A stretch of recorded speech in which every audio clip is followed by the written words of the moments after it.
Hey, it's Dave from Bullpen Cycles, and I got another fake Indian for you.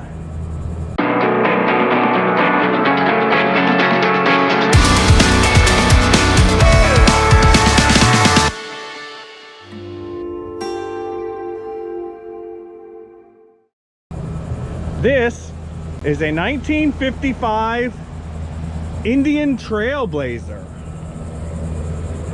Now, some viewers took, well, I don't know if they took offense, but they took exception to the fact that I called the Kawasaki Drifter a fake Indian.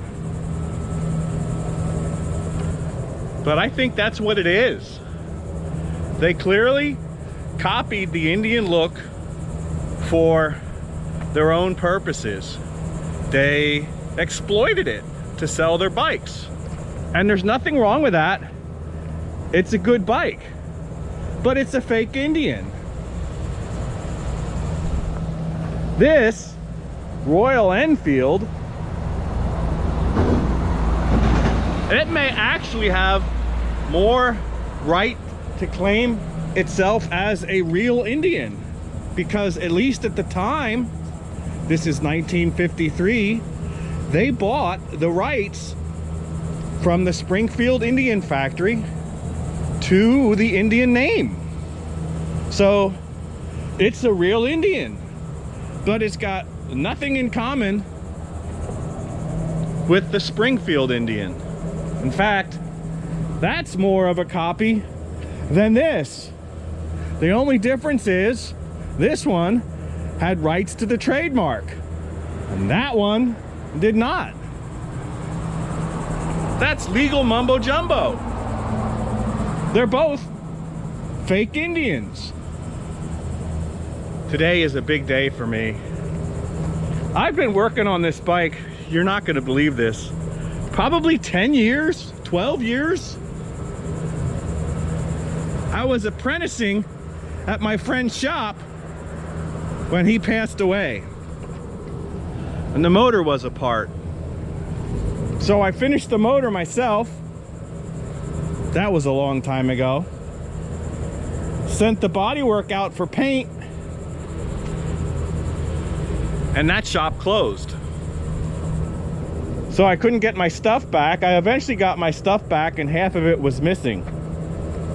So I ended up getting parts over the years, a lot from Hitchcock's in England. Now it's at the point where I'm gonna see if it starts.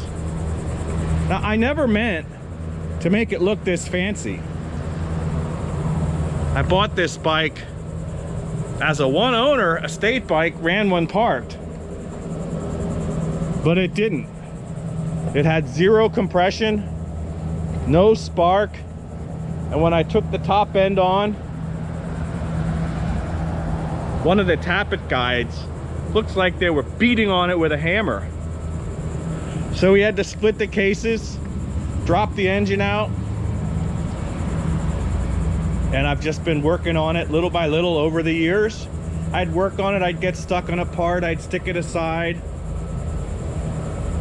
If it runs, I can finish up the wiring harness. You don't need the wiring harness to make it run because it runs on the magneto. Check out this tiny little 4-shoe brake. I think that's cool. See, it's got levers on each side and twin cables. And it took a while to actually adjust that so it would work.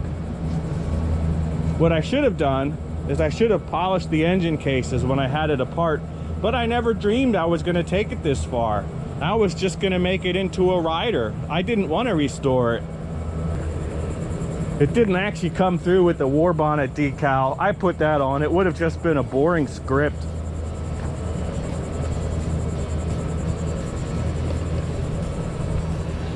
Well, let's see if it starts. I'm actually a little nervous.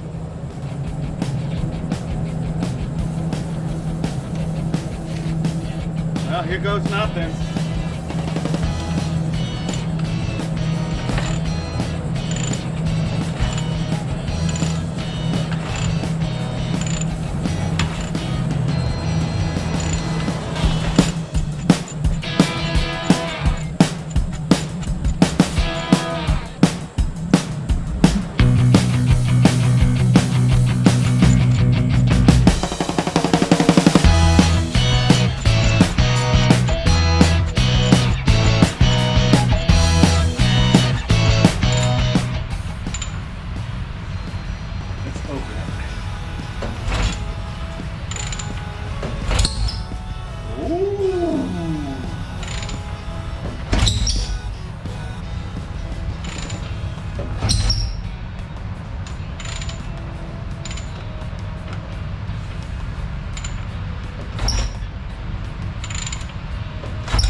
What is that squeak?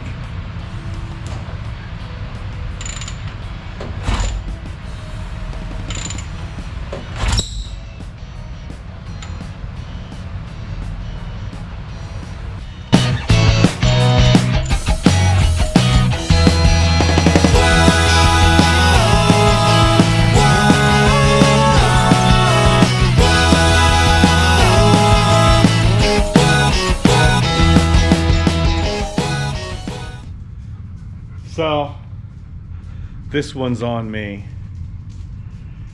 Know what the problem was? The problem was I screwed up.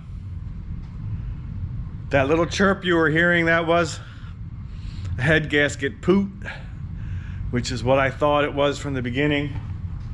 And I was getting a little poof, poof, poof out of the head gasket because I never torqued the head bolts.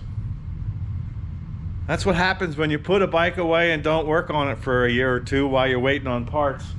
I was waiting for the head steady, which goes here. And I guess when I got it, I had recalled that I had torqued everything, but I was wrong. So what I did is I disconnected everything. So I have a clean, unstressed head. I loosened the valve and we're starting over. And whether it runs will be on another video. But for now, I screwed up.